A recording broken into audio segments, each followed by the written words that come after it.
لوگوں کو صرف اتنی بات کہنا چاہتا ہوں، توجہ سے سن لے تو بات کہوں، اتنی بات کہنا چاہتا ہوں میرے بھائی، یہ واقعہ جلسوں میں بیان کرتے ہو کہ نہیں کرتے؟ کیا کرتے ہو کہ جب حضرت فاروق اعظم کو چابیاں لینے کے لیے بیت المقدس سے بلاوا آیا، یہ واقعہ کتنا مشہور ہے، جو مانتے ہیں وہ تو مانتے ہیں، اور جو مانتے ہیں میرا بیان انہی سے ہے، جو نہیں مانتے ان کے پیچھے وقت برباد نہیں کرنا۔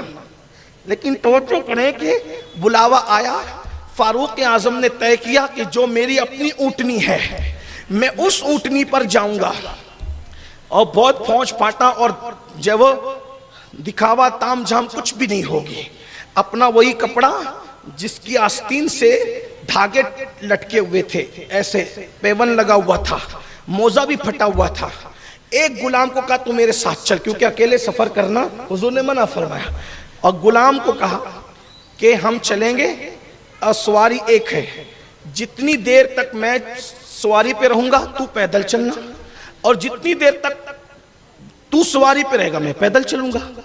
اور تاریخ گواہ ہے، سب اس پر یقین رکھتے ہیں، ہر مورخ بیان کرتا ہے کہ پورے رستہ بھر آپ نے کیا کیا، غلام کو بٹھایا، غلام ہاتھ جوڑتا رہا، سرکار آپ ہی بیٹھے کا نہیں، انصاف کا تقاضا یہ کہ تو بھی بیٹھ۔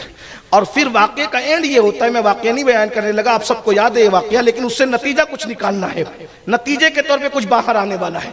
جب بیت المقدس آیا تو باری غلام کی تھی، اور غلام نے کہا اب تو آپ بیٹھ جائیں ورنہ وہ غلط فہمی کا شکار ہو۔ فرمایا کون غلط فہمی کا شکار ہوتا ہے؟ صحیح فہمی کا شکار ہوتا ہے، یہ دوسری بات ہے، ہمیں اللہ کو راضی کرنا ہے، لوگوں کو نہیں، اس لیے تمہاری باری پہ تم ہی بیٹھو گے۔ یہ ہے واقعے کا میں خلاصہ پیش کیا۔ میں نے پوچھا وہ غلام کون تھا؟ مجھے جواب دیا جائے وہ غلام کون تھا، اس کا نسب کیا تھا، اس کے باپ کا نام کیا تھا، اس کے علاقے کا نام کیا تھا، کچھ نہیں پتا۔ صحیح؟ جو غلام ہوتا ہے اس کا کوئی احترام نہیں ہوتا۔ بھائیوں، لوگ نوکروں کا احترام نہیں کرتے، غلام کا کیا احترام ہوتا ہے؟ اب مجھے بتائیں کہ جنگل میں، توجہ دھیان آپ میری طرف رکھیں، بہت بڑا نتیجہ سامنے لانے کی کوشش کی جا رہی ہے۔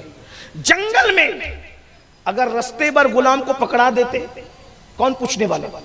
اس وقت تو جانوروں سے زیادہ بدترین سلوک لوگ غلاموں کے ساتھ کرتے تھے، لیکن یہ فاروق اعظم کی تربیت تھی جو رسول اللہ نے کی تھی، یہ ان کی خشیت ربانی تھی، یہ ان کا خوف خدا تھا کہ عمر ابن خطاب نے خود کے غلام کی حق تلفی نہیں کی، تو جو اپنے غلام کی حق تلفی نہیں کرتا، جس رسول کا غلام ہے وہ اس کے خاندان کی حق تلفی کیسے کرے؟